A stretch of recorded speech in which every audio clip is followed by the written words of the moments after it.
Every county has its share of grand houses, usually associated with big estates and in many cases Anglo-Irish families. Enniscorthy has a number of significant houses, some of which were targeted during the Civil War and others that have been restored to their former grandeur. Castleboro on the River Bora is today an impressive ruin, but it was once one of the grandest houses in Ireland. We're at Castleboro, which is probably the most spectacular ruin in Ireland. It is, as you can see, a really magnificent house. There was a house here at a very early stage, way back, as there was in most cases, an early settlement, but it really came to prominence as the home of the Carew family. And when they built the present mansion, they had it built by the architect Daniel Robertson that we have come across before, who was a very distinguished Scottish architect.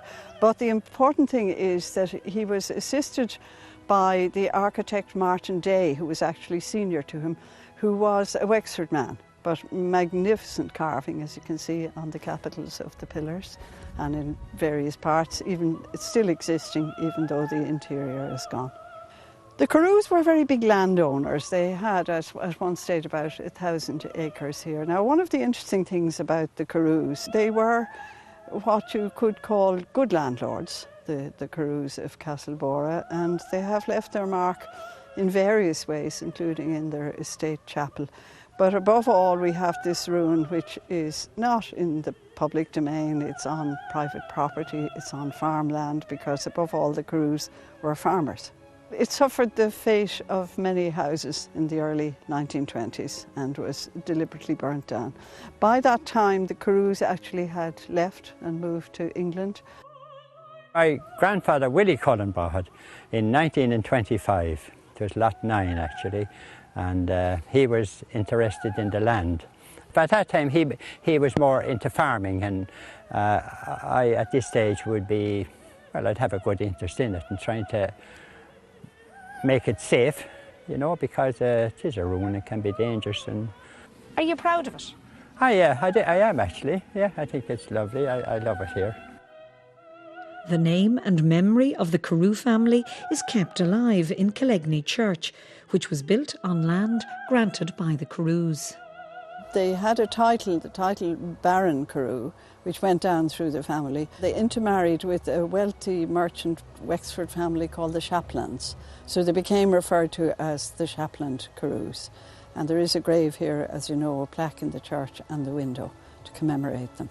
But this is now what you might call a working church, which is just open for services, but it was the estate church.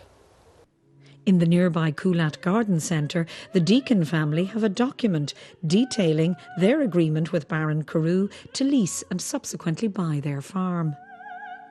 Another big house near Enniscorthy that met a similar fate to Castleboro was Coolbawn House. Built in 1830 for Francis Bruin, MP for Carlow, the house and land was bought by the Dyer family in 1917. Descendants of the Dyers still live on the farm.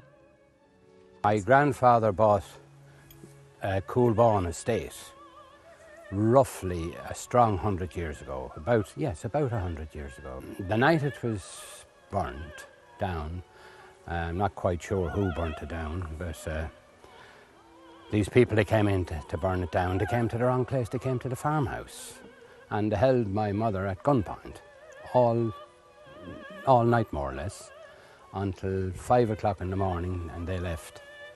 And that was when they went down, the place was on fire, completely on fire. But I asked the government, would they do something? Would they restore it and bring it to original state and bring it back again, you know? But it hasn't happened. It hasn't happened. The Bruin family of Carlow had the present house built to this unusual design with the minarets and so on by the architect Frederick Darley Jr. And the Bruins lived here on and off. They didn't always occupy the house, right up till the time that the house was burnt in the early 1920s.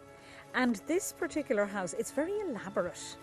It is very elaborate, and it's built of a distinctive white granite, that very light coloured granite which came from Mount Leinster area and looking straight up there towards the Blackstairs Mountains, which is a great source of granite. And interestingly, on the inside it's lined with brick. Wilton Castle, another big house within a few miles of Enniscorthy, is undergoing regeneration. Work has begun on part of the castle, which was burned in 1923. It is a castle, as you can see. It's close to the River Bora, and as you know, centuries back, very often establishments were on the river bank, both for transport and for water and so on.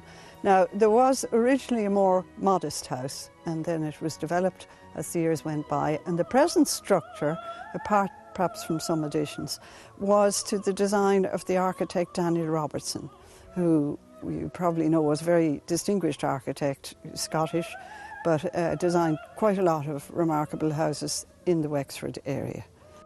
While many big houses in Ireland did not survive the Civil War, others escaped.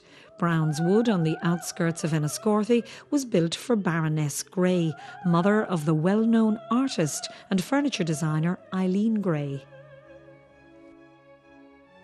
On this particular patch of land, there was a good, solid Georgian-style house, farmhouse, which was the house where Eileen Gray was born and grew up, because it was the house given to her mother by her family, the Poundens, when she married. And then that's the early house. Then at the time that Eileen Gray's mother inherited a title and felt that the old house was no longer grand enough to go with her new position, she demolished the old house and she built the house we have now. She had it designed by the architect Thomas Drew. As recently as around the 1990s, it was in danger of being abandoned, and it was empty, could have become derelict, and fortunately it was bought by a local businessman who was prepared to spend a lot of money on restoring it. He had it restored by the Enniscorthy architect Michael Tierney, who's a conservation architect, and who has done a splendid job both outside and inside.